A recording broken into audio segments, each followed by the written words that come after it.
नमस्कार, city news में आप सभी दर्शकों का स्वागत है। मैं हूं रिया गौड़। खबरों की ओर बढ़ने से पहले आइए एक नजर डाल लेते हैं आज की सुर्खियों को। मोतीपुर थाना क्षेत्र एनएच पर बस ने ऑटो को मारी टक्कर। ऑटो सवार बैंक मैनेजर की हुई मौत, 2 लोग हुए घायल। उत्पाद थाना पुलिस ने शराब पीने वाले 1 दर्जन लोगों को गिरफ्तार कर जेल भेजा। और परिवहन पदाधिकारी ने मुख्यमंत्री परिवहन योजना के प्रचार रथ को सभी प्रखंडों के लिए हरी झंडी दिखाकर किया रवाना। तो ये थी आज की सुर्खियां, आप खबरें विस्तार से। मोतीपुर थाना स्थित एनएच पर अनियंत्रित बस ने ऑटो में जोरदार टक्कर मारी। ऑटो में सवार बैंक मैनेजर की मौत हुई, जबकि 2 लोग गंभीर रूप से घायल हो गए। मुजफ्फरपुर में रफ्तार का कहर जारी। सड़क हादसे में बैंक मैनेजर की मौत, 2 घायल।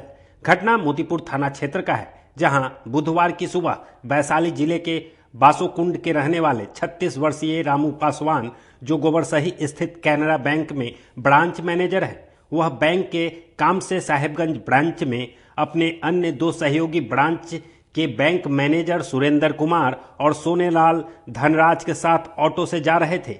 इसी दौरान मोतीपुर एनएच पर सामने से आ रही अनियंत्रित बस ने ठोकर मार दी, जिसमें ऑटो के परखच्चे उड़ गए और ऑटो में सवार बैंक मैनेजर रामू पासवान और उसके 2 सहयोगी अन्य ब्रांच मैनेजर गंभीर रूप से घायल हो गए।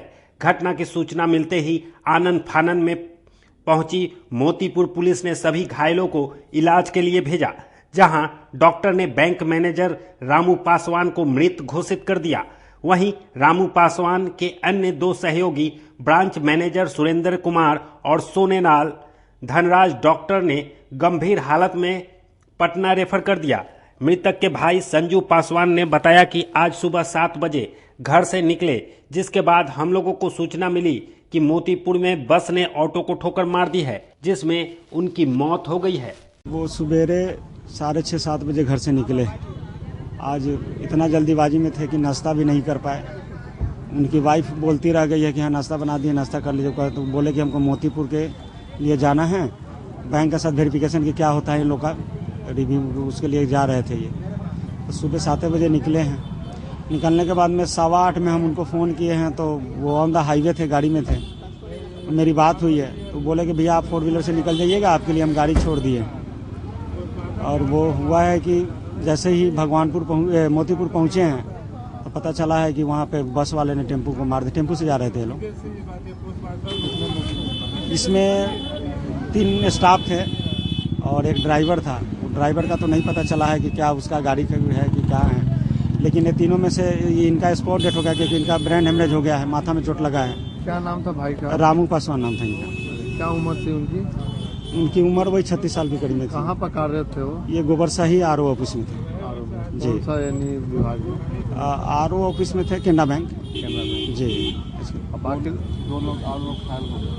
हाँ, वो लोग का भी स्थिति क्रिटिकल है, पता नहीं क्या है, अभी तो हमको नहीं पता। हम तो उत्पाद विभाग की पुलिस ने 1 दर्जन शराब का सेवन करने वाले लोगों को गिरफ्तार कर न्यायालय में प्रस्तुत कर जेल भेज दिया। मुजफ्फरपुर में आबकारी थाना की पुलिस ने शराब पीने वाले 1 दर्जन से अधिक लोगों को गिरफ्तार किया। गिरफ्तार सभी लोगों को न्यायिक हिरासत में भेज दिया गया है। दरअसल जिले में नए साल को लेकर मद निषेध पुलिस हाई अलर्ट मूड पर है। शराब पीने वाले और शराब खरीद बिक्री को रोक लगाने को लेकर लगातार जांच और छापेमारी कर रही है, जिसमें जिले के सीमावर्ती इलाके के गांव और प्रखंड में शराब बिक्री और सेवन करने वाले लोगों को ऊपर नजर रखी जा रही है। इस क्रम में जिले में एक दिन में शराब सेवन करने और बेचने वाले 1 दर्जन से अधिक लोगों को गिरफ्तार किया गया है। सभी लोगों का जांच किया गया है। जांच में सभी लोग शराब का सेवन किए हुए थे। सभी के जांच के बाद न्यायिक हिरासत में भेजा गया है। पूरे मामले को लेकर मद निषेध थाने के थानेदार ने बताया कि नए साल आने वाले हैं, जिसको लेकर हम लोग जांच कर रहे हैं। कोई भी व्यक्ति शराब का सेवन न करे। सीमावर्ती इलाके में जांच की जा रही है। शराब का खरीद बिक्री को लेकर इस क्रम में 1 दर्जन से अधिक लोगों को गिरफ्तार किया गया है, जो कि शराब का सेवन किए हुए थे। कल उत्पाद विभाग मुजफ्फरपुर द्वारा जिले के सीमावर्ती क्षेत्र एवं शहरी क्षेत्र तथा संदिग्ध इलाकों में छापामारी की गई, जिसमें कुछ शराब बेचने वाले एवं शराब पीने वाले दोनों तरह के लोगों को गिरफ्तार किया गया। और गिरफ्तार करने के बाद अभी सबको सबको न्यायालय भेजा जा रहा है और कुल 1 दर्जन से ज्यादा लोगों की गिरफ्तारी की गई है। क्या तैयारी चल रही है? नया साल में तो तरह तरह के मामले सामने आए। नए साल में जश्न का माहौल रहता है तो जिले में सतर्कता बरती जा रही है कि कोई भी व्यक्ति, जिले के कोई भी लोग शराब से दूर रहें, सेवन न कर लें। इसके लिए जो अन्य जिलों से जो मुजफ्फरपुर की तरफ जो मार्ग है उसके ऊपर निगरानी तेज कर दी गई है। ब्रेथ एनालाइजर मशीन से संदिग्ध लोगों का श्वास परीक्षण किया जा रहा है एवं शहरी क्षेत्र के जो संदिग्ध इलाके हैं, जो सेंसिटिव पॉइंट्स हैं, वहां पर उत्पाद की टीम घूम रही है और जो भी शराब सेवन करते हैं उनका श्वास परीक्षण करते हुए उन सबके विरुद्ध कार्रवाई की जा रही है। साहेबगंज थाना क्षेत्र के प्रतापपट्टी में 20 वर्षीय युवक हत्याकांड का पुलिस ने खुलासा किया। प्रेमिका के चक्कर में हुई हत्या। प्रेमिका के चक्कर में युवक की गई जान। बुरा मामला साहेबगंज थाना क्षेत्र का है। दरअसल बीते दिन साहेबगंज थाना क्षेत्र के प्रतापपट्टी निवासी 20 वर्षीय अंकित कुमार का चाकू गोदकर निर्मम तरीके से हत्या कर एक खेत में फेंक दिया गया था, जिसके बाद परिजनों ने थाने में एफआईआर दर्ज कराया था। परिजनों का कहना था कि अंकित रात घर में ही सोया हुआ था। इस हत्याकांड मामले में साहेबगंज पुलिस ने खुलासा किया है। पुलिस खुलासा में पता चला कि दोस्त नहीं, सिगरेट पिलाने के बहाने से अंकित को घर के बाहर बुलाया, फिर गमछा से गला दबाकर और चाकू गोदकर हत्या कर दी थी और घर से कुछ दूरी पर साहेबगंज थाना क्षेत्र के जिराती टोला स्थित एक खेत में फेंक दिया गया था। हत्याकांड में शामिल चाकू को भी पुलिस ने जब्त किया। एसडीपीओ सरैया कुमार चंदन ने प्रेस वार्ता कर कहा कि प्रेम प्रसंग में हुई निर्मम हत्या 5 लोगों ने मिलकर दिया घटना को अंजाम। आरोपी के पास मिला अंकित का मोबाइल। 3 दोस्त को किया गया है गिरफ्तार। हत्याकांड में शामिल अन्य आरोपी की गिरफ्तारी के लिए छापेमारी की जा रही है। दिनांक 4/12/23 को साहेबगंज के जिराती टोला स्थित चंवर में एक अज्ञात युवक का लाश मिला था। बाद में लाश का पहचान किया गया ग्रामीणों के सहयोग से, जो अंकित कुमार पिता लाल बाबू दास साकिन प्रतापपट्टी का लाश के रूप में पहचान हुआ, जिनका थाना के पुलिस पदाधिकारियों द्वारा तुरंत घटनास्थल पहुंच करके इंक्वेस्ट बना करके पोस्टमार्टम के लिए भेजा गया। इस घटना में वरीय पुलिस अधीक्षक मुजफ्फरपुर महोदय के द्वारा मेरे निर्देशन में एक विशेष टीम का गठन किया गया था, जो टीम लगातार मानवीय और तकनीकी सूचनाओं का संकलन करते हुए अमोद कुमार, सचिन कुमार और नीरज कुमार नाम के 3 व्यक्ति जो उसी गांव के जिराती टोला के रहने वाले हैं, उनको गिरफ्तार किया गया है। इनसे पूछताछ के क्रम में पता चला कि इनके द्वारा सिगरेट पीने के लिए मृतक अंकित कुमार को बुलाया गया और बुला करके गले में गमछा फंसा करके और चाकू से गर्दन पे वार करके इनके द्वारा उनकी हत्या कर दी गई। हत्या में प्रयुक्त एक चाकू जिससे कि गला में गोदा गया था और गर्दन में जो गमछा फंसाकर गर्दन दबाया गया था उसको, और मृतक का मोबाइल इनके पास से बरामद किया गया है। सर, घटना का कारण क्या था? किस लिए इन्होंने हत्या किया? घटना का कारण एक प्रेम प्रसंग का ही मामला आ रहा है सामने, जिसके और लोगों की संलिप्तता भी है इसमें, तो और लोगों की भी जांच की जा रही है। अन्य साथी भी इनके हैं जिनको की गिरफ्तारी के लिए छापेमारी की जा रही है। तो सर, कौन कौन से है जो अभी गिरफ्तार नहीं हुए? अभी ये चूंकि कांड अनुसंधान अंतर्गत है, तो जब होंगे तो हम लोग बता दिया जाएगा उनके बारे में। कुल कितने लोग शामिल थे हत्या करने में? कुल 5 लोग शामिल थे घटना में। 3 आदमी गिरफ्तारी हुई है। 3 आदमी गिरफ्तारी हुई है। 2 आदमी के छापेमारी चल रही है, जल्द ही वो भी गिरफ्तार होंगे। किस तरह का प्रेम प्रसंग की बात? एक गांव के ही एक किसी लड़की से प्रेम प्रसंग की बात सामने आई है, जिस बिंदु पे भी जांच किया जा रहा है। बेला औद्योगिक क्षेत्र परिसर में राज्य स्तरीय बैंकर समिति की बैठक की गई, जिसमें बिहार सरकार के 3 मंत्री शामिल हुए। राज्य स्तरीय बैंकर समिति का 86वीं त्रैमासिक बैठक आयोजन बेला औद्योगिक क्षेत्र मुजफ्फरपुर में संपन्न हुआ। सीजीएम सीबीआई ने स्वागत भाषण कर बैंकों की भूमिका और उपलब्धि पर प्रकाश डाला। अध्यक्षता कर रहे माननीय वित्त मंत्री बिहार सरकार श्री विजय चौधरी ने अपने संबोधन में बैठक के मायने को बताते हुए कहा कि यह पहली बार राजधानी पटना से बाहर औद्योगिक क्षेत्र में हो रहा है। इसकी खास वजह यह है कि बैंक उद्योग में हो रहे कार्यों को नजदीक से देखे और समझे। किस तरह से हमारी सरकार की औद्योगिक सोच है, इससे हमारी मंशा स्पष्ट है कि हमारी सरकार सूबे के आर्थिक विकास को लेकर कटिबद्ध है। उद्यम और उद्यमी को बढ़ावा देने का शुरू से प्रथा रहा है, इसलिए सभी अंगतुक बैंक बेला औद्योगिक प्रतिष्ठान को देखे, जिससे हमारी आपसी विश्वास और साख में बढ़ोतरी हो सके। उन्होंने कहा कि देखेंगे तो समझेंगे, समझेंगे तो विश्वास करेंगे। उन्होंने बैंक के ऋण वितरण को सराहा। शाखा के सकारात्मक रुख शाखा के सकारात्मक उपयोग पर निर्भर करता है, इसलिए साख रीपेमेंट भी हमारी जवाबदेही है। MSME, PMFME, PMEGP की योजना के बारे में बताया। प्लग एंड प्ले की तारीफ की। बैंकों से अनुरोध किया हमारी उद्यमियों द्वारा निर्मित क्वालिटी प्रोडक्ट को अपनी संस्था में प्रयोग करें। उन्होंने जोर देते हुए कहा कि सरकार की प्राथमिक सेक्टर जो आर्थिक विकास के रीढ़ है वहां क्रेडिट दे। पशु, मत्स्य, कुक्कुट, कृषि आदि क्षेत्रों में साख वितरण होनी चाहिए। उन्होंने कहा कि बैंक सोशल ट्रांसफॉर्मेशन का जरिया भी है। KCC रिपेमेंट के लिए बैंकों को लाभार्थी के पास पहुंच बनाने की जरूरत है। प्रखंड स्तर पर बैठक में बैंक की उपस्थिति की अनिवार्यता पर बल दिया गया। सर्टिफिकेट कैश में पारदर्शी तरीके से कम्युनिकेट करने का निर्देश दिया गया।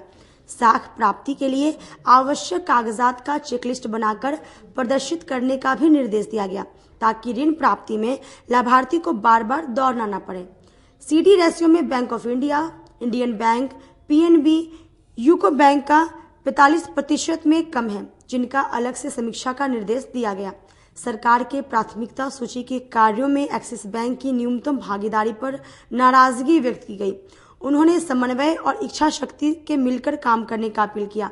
बैठक में भारत सरकार वित्त विभाग संयुक्त सचिव भूषण कुमार सिन्हा, माननीय मंत्री उद्योग ग्रामीण विकास, अपर मुख्य सचिव उद्योग संदीप पाउंडरिक, प्रधान सचिव वित्त DM मुजफ्फरपुर, CEO जीविका राहुल कुमार, निदेशक सामाजिक सुरक्षा प्रशांत CH, कार्यक्रम के संयोजक SBI CGM, सभी बैंकों के JM आदि उपस्थित थे। राज्य स्तरीय बैंकर्स कमेटी के मुद्दे जैसे अभी हमने बात करी कि सबसे पहले CD रेशियो बढ़ाने की बात हुई। CD रेशियो काफी बढ़ गया है, जो पहले आज से 52 और 53% होता था, अभी 56 और 57% तक पहुंच गया है। लेकिन अगर हम पूरे देश में बात करते हैं जहाँ पर CD रेशियो 70 और 72% से ज़्यादा है, तो हमें 57% से 72% के लिए हमारे पास काफ़ी स्कोप है। तो एक तो CD रेशियो बढ़ाने की बात हुई है, साथ ही साथ आज हमने वहाँ पे औद्योगिक क्षेत्र का भी हम लोगों ने वहाँ पे विजिट करी और उससे बिहार सरकार ने जो अपने उद्योग को बढ़ावा देने के लिए जो उन्होंने पहल करी है, उस पहल को हम लोगों ने आज देखा। कुछ दिन पहले जो ग्लोबल इन्वेस्टर्स आए थे उनको भी वो दिखाया गया है और ये हमारे लिए एक मौका है कि हम ज़्यादा से ज़्यादा तक लोगों तक पहुँच के छोटे छोटे उद्योगों को बढ़ावा दे के बिहार की न केवल GDP, बिहार की GSDP को भी हम बाकी राज्यों के बराबर लाने का प्रयास करेंगे। तो एक ये दूसरा इसमें कार्य मतलब दूसरा जो आज का मेन मुख्य बिंदु था वो था कि उद्योग को बढ़ावा देना। तीसरा कृषि के क्षेत्र में बढ़ावा देने के लिए KCC के बारे में हमने बात करी। आज हमने स्वयं सहायता ग्रुप के बारे में भी बात करी कि उनको हम कैसे और ज़्यादा लिंकेज दे सकते हैं, कैसे हम उनको ट्रांस 2, ट्रांस 3 पे भी हम उनको लोन दे सकते हैं। इसके साथ ही साथ हमने फिशरीज जो हमारे पास एनिमल हस्बेंड्री, गोट्री और जो दूसरे नॉन फार्मिंग के वो हैं उस पर हम किस तरह से उनको KCC दे सकते हैं, इसके बारे में भी हमने बात करी। और इन सब के साथ साथ हमारे पास ये बात हुई कि जो भारत सरकार की स्कीम है PMFME और PMEGP में हम जो इस साल के जो वार्षिक लक्ष्य हैं उनको कितनी जल्दी हम पूरा न केवल स्वीकृत में पूरा कर सकें, हम उनको डिसबर्समेंट में भी जल्दी से जल्दी पूरा करने के प्रयास करें। तो आज ये 3 मेन मुख्य बिंदु थे जिस पे चर्चा हुई और हमें उम्मीद है कि अगली जब हमारे पास अगले आने वाले 3 महीने या 4 महीने जो अभी मेरे पास 31 मार्च तक के लिए हैं, हम लोग अच्छा कार्य करेंगे और जो एनुअल क्रेडिट प्लान होता है उसको 100% से ज़्यादा अचीव करने के पूरा प्रयास करें। अखाड़ाघाट रोड स्थित SBI बैंक के समीप विकसित भारत संकल्प कैंप का SBI के CGM ने उद्घाटन किया। अखाड़ाघाट रोड स्थित SBI बैंक के समीप स्टेट बैंक ऑफ इंडिया विकसित भारत संकल्प के तहत कैंप लगाया गया, जिसका उद्घाटन SBI बैंक के मुख्य महाप्रबंधक शिव ओम दीक्षित ने फीता काट कर किया। इस कैंप का मुख्य उद्देश्य भारत सरकार द्वारा चलाई जा रही स्कीम को जनता तक पहुंचाना और जो केंद्र सरकार द्वारा स्कीम चलाई जा रही है उसे आम लोगों तक सहूलियत से पहुंचाए। इस स्टॉल में पूरी जानकारी आम लोगों को दी जा रही है। उद्घाटन करने के बाद मुख्य महाप्रबंधक ने कहा कि हमारा लक्ष्य है सरकार द्वारा चलाई जा रही सभी स्कीमों को लोगों तक पहुंचाएं और इसका लाभ लोग कैसे उठाएं उसकी जानकारी भी देनी है। ये भारतीय स्टेट बैंक के द्वारा विकसित भारत संकल्प यात्रा के तत्वाधान में ये मुजफ्फरपुर में ये जो कैंप स्थापित किया गया है, आप जैसे सभी जानते हैं कि इसमें भारत सरकार द्वारा प्रायोजित स्कीम्स जो जनता को विभिन्न डिपार्टमेंट के माध्यम से दी जाती हैं उनके बारे में प्रदर्शन करना, उनके बारे में जानकारियाँ देनी है ताकि हमारा जो आम जनता है उसमें ज़्यादा से ज़्यादा उसमें अपने उसको ले सके, यूज़ कर सके और अपनी भागीदारी उस पर रखी जा सके। जैसे इसमें बैंक के लिए आपने जैसे देखा जो भारत सरकार की विभिन्न योजनाएं हैं, लोन से रिलेटेड योजनाएं, जो बीमा से रिलेटेड योजनाएं हैं, उसके बारे में हम यहाँ पे आम जनता को बता रहे हैं और उनको प्रेरित कर रहे हैं कि न केवल वो भारतीय स्टेट बैंक से या किसी दूसरे बैंकों से वो ऋण की सुविधा प्राप्त कर सकते हैं। वो जहाँ PM स्वनिधि है, PM मुद्रा योजना है, प्रधानमंत्री रोजगार योजना है, या और साथ ही साथ वो हमारे पास जो उनकी बीमा योजनाएं हैं उसके बारे में भी आप जानकारी प्राप्त करके अपने को बीमित कर सकते हैं। इन सबके साथ ही साथ भारत सरकार के जो और दूसरे विभाग हैं उसके लिए भी यहाँ पे उन डिपार्टमेंट्स ने भी अपने स्टॉल लगाए हैं ताकि लोगों को उसकी जानकारी मिल सके। हमने यहाँ पे हेल्थ कैंप भी लगाया है ताकि हम यहाँ पे लोगों की उनके स्वास्थ्य की देखभाल कर सकें, उनको बता सकें कि उनको अपने स्वास्थ्य की देखभाल करने के लिए क्या क्या काम करने चाहिए। और हमें उम्मीद है कि आगे आने वाले में दिनों में भी इस तरह के कैंप हम मुजफ्फरपुर के अलावा बिहार राज्य के सभी 38 जिलों में लगाएंगे, जैसे ताकि सरकार की योजनाओं को आम जनता तक ज़्यादा से ज़्यादा पहुंचा सके। सकरा थाना क्षेत्र के मछही गांव स्थित श्री राम जानकी मठ परिसर को जिला प्रशासन ने अतिक्रमण मुक्त कराया। मुजफ्फरपुर के सकरा थाना क्षेत्र के मछही गांव में प्राचीन राम जानकी मठ पर स्थानीय रामप्रीत सिंह ने वर्षों से कब्जा कर लिया था, जिसको लेकर अक्सर विवाद होता था। मामले को लेकर मठ कमेटी ने कई बार प्रशासन से गुहार लगाई, जिसके बाद अंततः भारी संख्या में पुलिस बलों की तैनाती के बाद मठ की जमीन को बुलडोजर से खाली कराया गया। मठ कमेटी के सदस्य अयोध्या प्रसाद ने बताया कि 1972 में एक ग्रामीण द्वारा 7 कट्ठा जमीन मठ के लिए दिया गया था, जिसमें से कई वर्षों से 1 कट्ठा जमीन को स्थानीय रामप्रीत सिंह ने कब्जा कर लिया था। उसे आज प्रशासन की मदद से हटाया गया।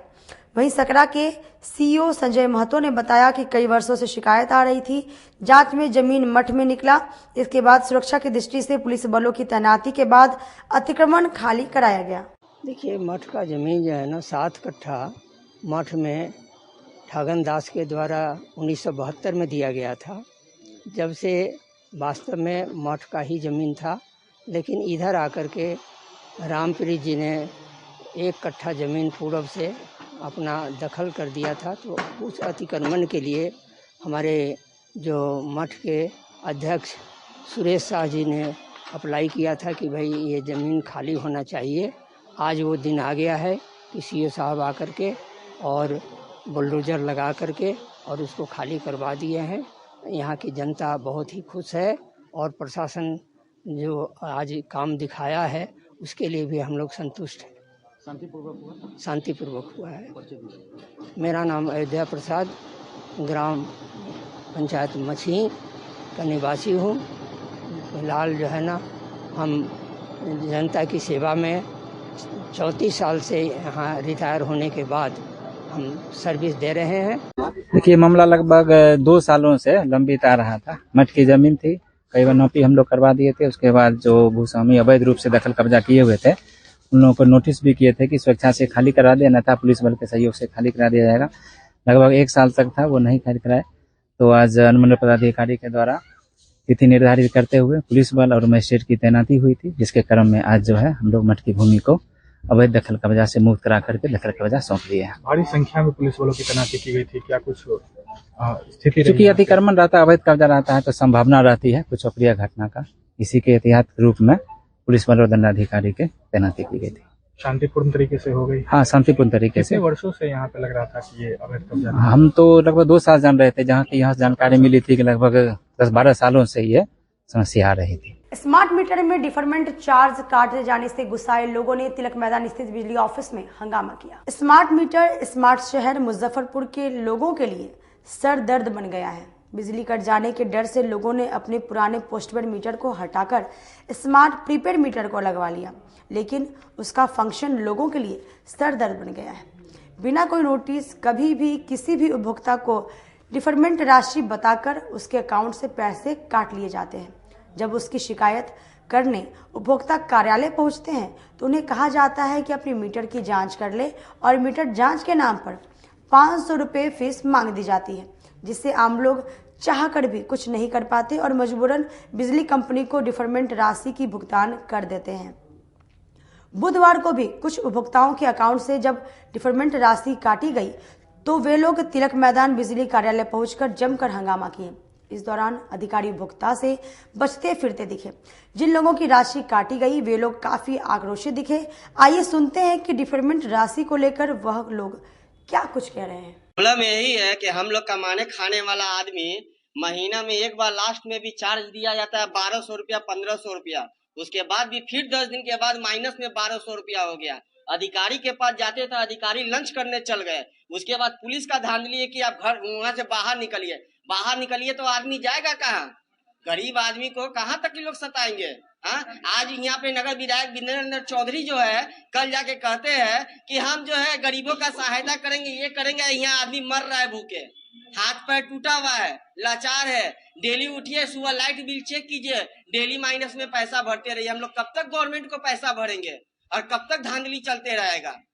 यदि ये चीज को आगे नहीं बढ़ाएंगे तो कल हो यही होगा कि हम लोग को अपना बिजली खत्म करना पड़ेगा। समझे, कमा के घर में खर्च जोड़ना नहीं है, बिजली बिल से भरना है और कर्जा में फिर भी डूबे रहना है। कितना भी भर दीजिए, माइनस में ही पैसा बताए। पहले जो कटा था पैसा तो बोला गया था कि आपका लोड कम है, 1 KB लोड है, 2 KB करवा लीजिए, नहीं कटेगा। 2 KB करवा लिए हैं, अब देखिए फिर कट गया। अब करेगा कि आपका लोड बढ़ गया।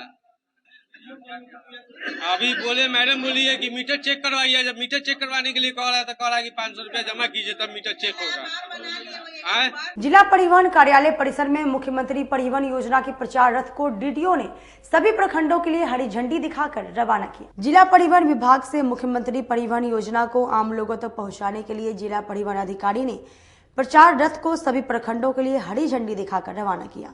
इस प्रचार रथ का मुख्य उद्देश्य मुख्यमंत्री परिवहन योजना के लिए लोगों को जागरूक करना है। इस योजना के तहत बस माध्यम से प्रखंड से मुख्यालय को जोड़ना, साथ ही इस योजना के तहत 5 लाख रुपए अनुदान भी दिया जाता है। इसकी जानकारी व्यापक रूप से लोगों तक पहुंचे, इसको लेकर भी प्रचार रथ को निकाला गया है। जिला परिवहन पदाधिकारी ने बताया कि जिले के सभी प्रखंड को मुख्यालय से जोड़ने की योजना है।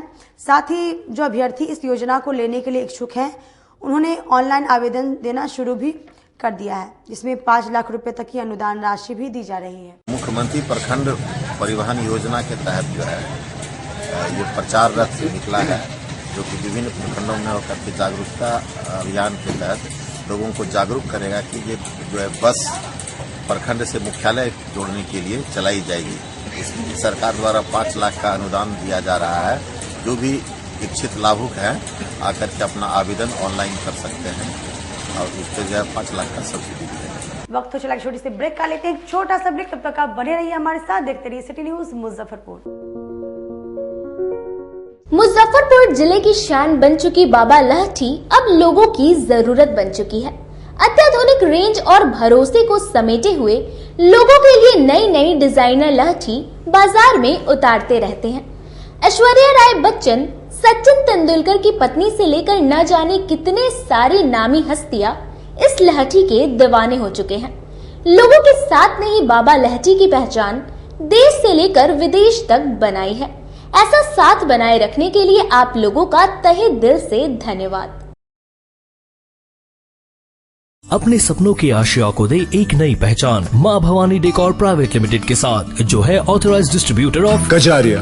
देश की मिट्टी से बनी टाइल से देश को बनाते हैं। और जहाँ मिलती है सभी प्रकार के Indian and imported granite, marble, sanitary एवं कोटा स्टोन का अनोखा एवं आकर्षक संग्रह। माँ भवानी डेकोर प्राइवेट लिमिटेड मतलब a complete floor solutions. New 0 mile Dadar road Muzaffarpur. Call 9934753111। Movers international अब आपकी अपनी दुकान, जहां आपको सस्ते दामों पर मिलेंगे लेडीज, जेंट्स और किड्स के लिए जूते, सैंडल, स्लीपर, वह भी सस्ते दामों पर। यहाँ Bata, Action, Campus, shoe factory, flip flop, catch movers जैसे ब्रांड एक ही छत के नीचे मिलते हैं। इसके अलावा बाटा के अलावे सभी ब्रांड के शोरूम से कम कीमतों पर यहाँ प्रोडक्ट्स उपलब्ध है। इसके अलावा लेडीज और किड्स से एक से बढ़कर एक आर्टिकल दिए गए हैं। साथ ही जॉकी के इनरवेयर का विशाल रेंज उतारा गया है, वह भी शोरूम से कम कीमतों पर, जो कि आपको आकर्षित करेंगे। तो एक बार हमारे यहाँ अवश्य पधारे। हमारा पता है आम गोला opposite V2 cart Muzaffarpur. Contact us on 8210654338। सोने की सुंदरता और चांदी की चमक के साथ शुद्धता का पूरा भरोसा आपको दे रहा है श्री लक्ष्मी अलंकार ज्वेलर्स। त्योहार हो या शादी, ज्वेलरी का विशाल रेंज एक ही छत के नीचे आपको मिलेगा। संजय जी काटी वाले ने अब अपनी पहचान रिटेल के माध्यम से आम लोगों से रिश्ता बनाने की कोशिश की है। हीरा, सोना और चांदी के अत्याधुनिक डिजाइन की ज्वेलरी आपके लिए लाई है। यहाँ EMI की भी सुविधा दी जा रही है। तो एक बार यहाँ अवश्य पधारे। श्री लक्ष्मी अलंकार, गरीब स्थान मंदिर के बगल में, मुजफ्फरपुर। हमारा मोबाइल नंबर है 9334907331 और 9304907331। उत्तर बिहार का पहला नीलकमल एक्सक्लूसिव शोरूम खुल गया है आपके अपने शहर में। नीलकमल इंडिया की फेवरेट फर्नीचर ब्रांड है। इस कंपनी के सभी रेंज एक ही छत के नीचे आपको मिलेंगी। होम फर्नीचर, ऑफिस फर्नीचर की सभी रेंज यहाँ उपलब्ध है। कंपनी का एक्सक्लूसिव शोरूम होने के कारण 40% तक की विशेष छूट मिल रही है। इसके अलावे 0% इंटरेस्ट के साथ बैंक से फाइनेंसिंग की भी सुविधा उपलब्ध है। तो देर मत कीजिए, एक बार हमारे यहाँ अवश्य पधारे। हमारा पता है Mithanpura, Narayanpur road, opposite Vaishali management college और हमारा मोबाइल नंबर है 9334900888 और हमारा दूसरा नंबर है 7004320580।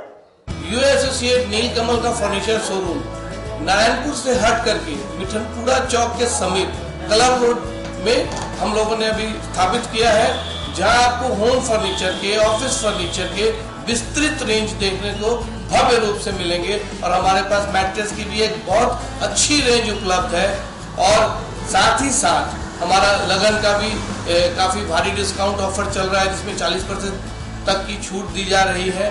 और साथ में हमारे यहाँ फाइनेंस की भी सुविधा है, जिसमें आप बजाज से, HDFC से 0 डाउन पेमेंट पर भी सारी चीजें ले जा सकते हैं।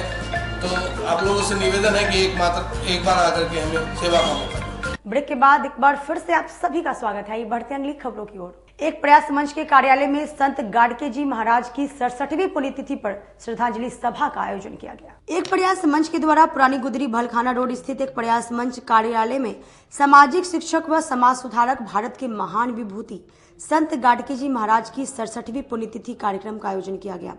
मंच के संस्थापक संजय रजक ने कहा कि आज ही के दिन 20 दिसंबर 1956 को बाबा का निधन हो गया था। बाबा सामाजिक शिक्षक व समाज सुधारक व्यक्ति थे। अपने संदेश में संत गाडगे बाबा ने कहा कि शिक्षा हर किसी के लिए अति आवश्यक है। यदि खाने की थाली बेचनी पड़े तो बेचकर शिक्षा ग्रहण करो। समाज में शिक्षा प्रकाश फैलाने के लिए 21 शिक्षण संस्थानों तथा 100 से अधिक अन्य संस्थानों की स्थापना की। जब भी किसी गांव में जाते वहां की गंदगी देखकर खुद साफ सफाई में लग जाते। गांव वाले इनके कार्य से खुश होकर कुछ पैसे दे देते और इन पैसों से बाबा अनेक सामाजिक कार्य गांव में स्कूल, अस्पताल, धर्मशालाएं, गौशालाएं तथा छात्रावासों का निर्माण कराया। 1 मई 1983 को महाराष्ट्र सरकार ने नागपुर विश्वविद्यालय को विभाजित कर संत गाडगे बाबा अमरावती विश्वविद्यालय की स्थापना की। 20 दिसंबर 1998 को भारत सरकार ने उनके सम्मान में डाक टिकट जारी की। आज उनकी पुण्यतिथि पर लोगों ने उनके चित्र पर पुष्प अर्पित कर सत सत नमन किया। साथ ही जरूरतमंद बच्चों के बीच पठन पाठन सामग्री का वितरण किया ताकि ये भी बच्चे पढ़े और अपने साथ अपने पूरे परिवार समाज का नाम रोशन करें। कार्यक्रम में रमेश रजक, वीणा देवी, सुरेश रजक, बेबी देवी, रानी देवी और अन्य लोग उपस्थित थे। खाने का थाली बेचना पड़े बेच दो, पर अपने बच्चे को जरूर पढ़ाओ, शिक्षा ग्रहण जरूर करो, ये कहना था भारत के महान विभूति संत गाडगे जी महाराज का। आज एक प्रयास मंच द्वारा पुरानी गुदरी बहलखाना रोड स्थित एक प्रयास मंच कार्यालय में सामाजिक शिक्षक व समाज सुधारक भारत के महान विभूति संत गाडगे जी महाराज का 67वीं पुण्यतिथि पर श्रद्धांजलि कार्यक्रम का आयोजन किया गया। आज के दिन 20 दिसंबर 1956 को बाबा का निधन हो गया था। बाबा एक सामाजिक शिक्षक व समाज सुधारक व्यक्ति थे। उन्होंने शिक्षा पे काफी ज्यादा ध्यान दिया। उन्होंने कहा कि शिक्षा हर व्यक्ति के लिए अति आवश्यक है। अगर खाने का थाली बेचना पड़े बेच दो, पर अपने बच्चों को जरूर पढ़ाओ और शिक्षा ग्रहण जरूर करो। उन्होंने 21 शिक्षण संस्थान के साथ 100 से अन्य सामाजिक संस्थानों का निर्माण करवाया। वो जब भी किसी गांव में जाते थे तो खुद साफ सफाई करने लगते थे, गांव में करने लगते थे, और गांव वाले जो खुश होकर पैसा देते थे उनको, उन पैसे से वो खुद का घर न बनाकर, खुद का कुटिया न बनाकर, वो स्कूल, कॉलेज, धर्मशाला, गौशाला, न जाने कितने सामाजिक संस्थानों का उन्होंने निर्माण करवाया। और उनके सम्मान में भारत सरकार ने डाक टिकट भी जारी किया। आज उनकी 67वीं पुण्यतिथि पर सभी लोगों ने उनके चित्र पर पुष्प अर्पित कर सशक्त मन के साथ ही बच्चों के बीच पठन सामग्री वितरण किया गया ताकि यही बच्चे पढ़े और अपने साथ अपने परिवार समाज का नाम रोशन कर सके। अखिल भारतीय धोबी महासंघ ने संत गाडगे जी महाराज की 67वीं पुण्यतिथि पर श्रद्धांजलि सभा का आयोजन किया। अखिल भारतीय धोबी महासंघ सह संत गाडगे संस्थान के संयुक्त तत्वाधान में बुधवार को लकड़ी ढाही स्थित धोबी शाखा कार्यालय में संत शिरोमणि गाडगे महाराज की 68वीं पुण्यतिथि समारोह कार्यक्रम का आयोजन किया गया। कार्यक्रम का उद्घाटन नगर विधायक विजेंद्र चौधरी ने किया। वहीं मुख्य अतिथि के तौर पर बोचहा के पूर्व विधायक बेबी कुमारी मौजूद रही। कार्यक्रम की अध्यक्षता महासंघ के जिलाध्यक्ष प्रद्युमन रजक ने किया। मौके पर संत गाडगे संस्थान के महासचिव अजय कुमार रजक ने कहा कि संत शिरोमणि गाडगे महाराज एक ऐसे महामानव थे जिन्होंने अपना समस्त जीवन मानव कल्याण की सेवा में लगा दिया। वे सामाजिक कुरीतियों जैसे छुआछूत, जाति प्रथा, भेदभाव तथा नशापान के सख्त विरोधी थे। वे स्वच्छता तथा शिक्षा के परस्पर हितैषी थे। आज उन्हीं के परिनिर्वाण दिवस पर श्रद्धांजलि सभा का आयोजन किया गया है। गाडगे संस्थान के तरफ से आज लकड़ी ढाई धोबी घाट पर हमारे समाज द्वारा उनके यादों के लिए हम लोग आज उनका पुण्यतिथि मना रहे हैं और उनके किए हुए जो सो माने राय को, उनके कर्मों को किए हुए के हम लोग अपने जो सो पालन कर रहे हैं और उनके दिखलाए हुए रास्ता को जो सो हम लोग उस पर चल के बाल बच्चों को शिक्षा में जो सो उतार रहे हैं। और उन्हीं के याद में हमारे गार्जियन थे संत गाडगे जी महाराज। ये पूरे माने भारत के अंदर में उनका जो है सो महानता है। ये जो है सो शिक्षा के प्रति हर जाति के प्रति जो है सो जागरूकता करते थे कि आप लोग जो है सो बाल बच्चा के जो है सो पढ़ाओ, उसके लिए कड़ी से कड़ी मेहनत करना पड़े तो हम लोग करें, लेकिन शिक्षा में जो है सो आगे बढ़ाएं।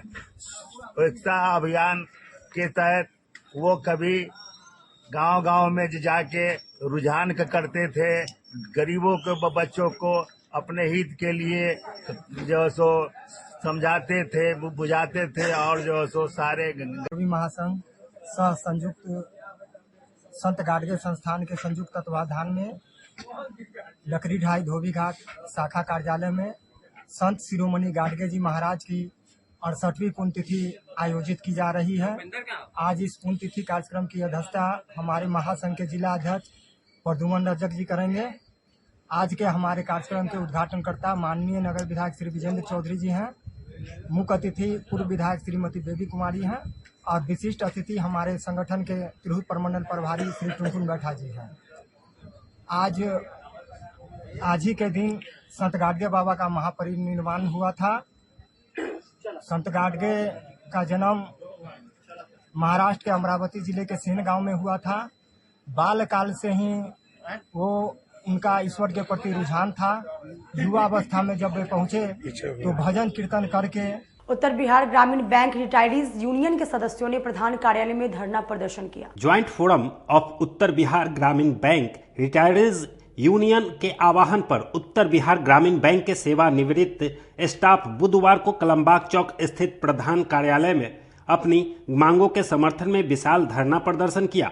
धरना प्रदर्शन में 18 जिलों के सेवानिवृत्त स्टाफ भाग लिए। मौके पर प्रदीप मिश्रा ने बताया कि भारत सरकार के दिशा निर्देश की अवहेलना कर 1/4/2008 के पूर्व सेवानिवृत्त स्टाफ को कंप्यूटर इंक्रीमेंट का भुगतान नहीं किया गया है। इसके विरोध में हम लोगों ने धरना प्रदर्शन किया है और यह धरना प्रदर्शन तब तक समाप्त नहीं होगा जब तक लोगों की मांग को मान नहीं लिया जाता है। बैंकिंग उद्योग में कंप्यूटराइजेशन होने के बाद उसके एवज में बैंक स्टाफ को कंप्यूटर इंक्रीमेंट देने का सरकार ने निर्णय लिया। तदनुसार सभी बैंकों में कंप्यूटर इंक्रीमेंट लागू हो गया, लोगों को भुगतान किया गया। ग्रामीण बैंक के स्टाफ इस कंप्यूटर इंक्रीमेंट से वंचित रहे। बाध्य होकर यूनियन ने इसके विरोध में कोर्ट में मुकदमा किया और हम लोगों के पक्ष में फैसला आया। पुनः सरकार अपील में गई, अपील में भी सरकार हारी और जब लागू नहीं हुआ तो अवमानना केस दायर की गई।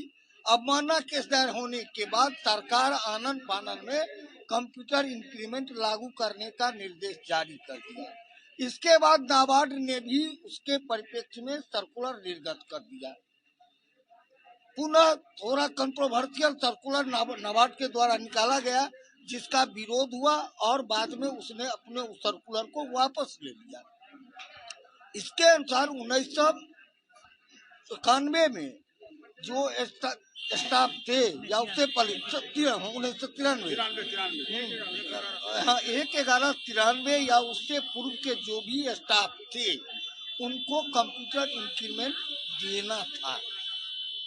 यहाँ बैंक ने क्या किया कि जो पेंशन की डेट 1 अप्रैल 2018 थी उसके आधार पर वो लागू किया कि 1 अप्रैल 2018 के बाद जो लोग रिटायर हुए हैं उन्हीं को कंप्यूटर इंक्रीमेंट मिलेगा। यह इनकी समझदारी गलत थी।